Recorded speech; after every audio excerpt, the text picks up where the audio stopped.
के अपना कंधा देते उस लेडी को, मक्खन दिन की बीवी को, जिसकी 2 छोटी छोटी बच्चियां हैं, तो आपका क्या जाता? अमित शाह साहब से तो आप इतना मिले, पिछले 2 महीने में एनसी की सरकार क्या कर रही है? दिल्ली जाके शॉल देते हैं, they are on a shawl spree, लेकिन आपके जो अपने लोग हैं उनके लिए आप बात नहीं कर रहे। There is no sense of safety, there is no sense. Democratic country में अपनी आवाज उठाना गलत है?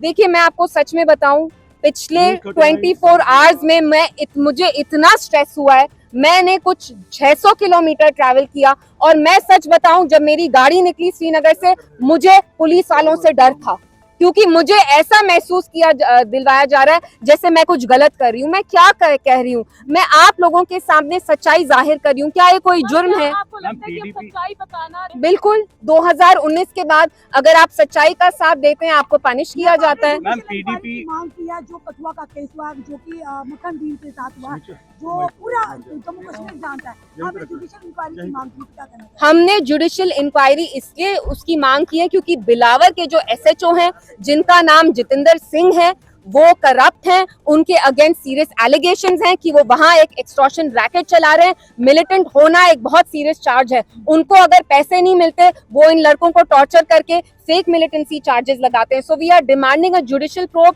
And we also demand that this SHO should be immediately sacked. And मैं, जो हमारे जितेंद्र सिंह हैं, जो कठुआ के एमपी हैं और मिनिस्टर हैं, मैं उनसे पूछना चाहती हूँ, सर आप कहाँ हैं? आपके जो लोग हैं, जिनने आपको इतने बड़े पैमाने से पार्लियामेंट में भेजा, वहां पे एक बच्ची है हमारी जो विधवा हो गई रातों रात। उसके हस्बैंड की गलती भी नहीं थी, उसका खावंद इतना शरीफ था कि अपनी जान देने से पहले उसने कुरान पाक पकड़ के अपनी जान ली। मैम, जब भी आप और महबूबा मुफ्ती जी किसी भी परिवार के लिए संवेदना करने के लिए जाते हैं, तो उसी वक्त जो है आपको हाउस अरेस्ट कर लिया जाता है, महबूबा मुफ्ती जी को भी हाउस अरेस्ट कर लिया जाता है। उसको लेकर क्या कुछ, मतलब संवेदना देना किसी परिवार को, वो भी गलत हो चुका है अब? देखिए, परिवार की बात नहीं है यहाँ, तो हमारा ही परिवार नहीं है जो पॉलिटिक्स में है। पॉलिटिक्स में तो एनसी की फैमिली भी है ना, जैसे आपने फारूक साहब का कहा, फारूक साहब खुले हैं, उनके बेटे भी, एंड ये बहुत अच्छी चीज है। लेकिन सरकार बनने के बाद एक ही चीज बदली, पहले एनसी को भी हाउस अरेस्ट में रखते थे, आज उसी एनसी को गवर्नमेंट ने फुल खुली छूट दी है। एलजी एडमिनिस्ट्रेशन के अंडर जो पुलिस है, एनसी के मिनिस्टर्स को इसलिए खुली छूट दे रहे हैं क्योंकि एनसी कहीं ना कहीं यहाँ जो सच्चाई है उस पे पर्दा रखना चाहते हैं, हर एक गलत चीज को वो नॉर्मलाइज कर रहे हैं। तभी जावेद राणा साहब को वहां बिलावर जाने दिया, मुझे नहीं जाने दिया। क्यों?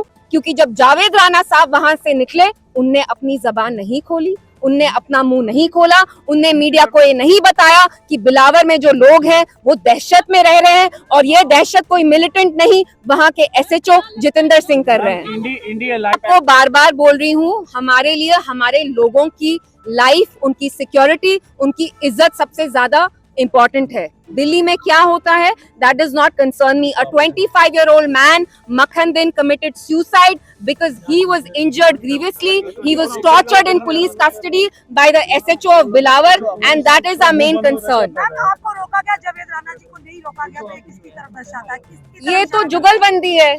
एनसी सरकार और एलजी एडमिनिस्ट्रेशन जो पुलिस चलाती है और दिल्ली की बीजेपी में जुगलबंदी है, तभी इल्तिजा मुफ्ती को रोका जाता है और जावेद राणा साहब को अलाउ किया जाता है। क्यों? क्योंकि जावेद राणा साहब ने आपको ये बात नहीं बताई कि वहां के पुलिस वाले एक एक्सटॉर्शन रैकेट चला रहे हैं। एनसी के लोगों की क्या प्रायोरिटीज है? उमर साहब दिल्ली में बैठ के लंचेस कर रहे हैं, सोपोर वो जाना नहीं चाहते, आपके लोग रो रहे हैं और आप उनको यहाँ अपना कंधा देने के लिए तक नहीं है। आपकी क्या प्रायोरिटी है?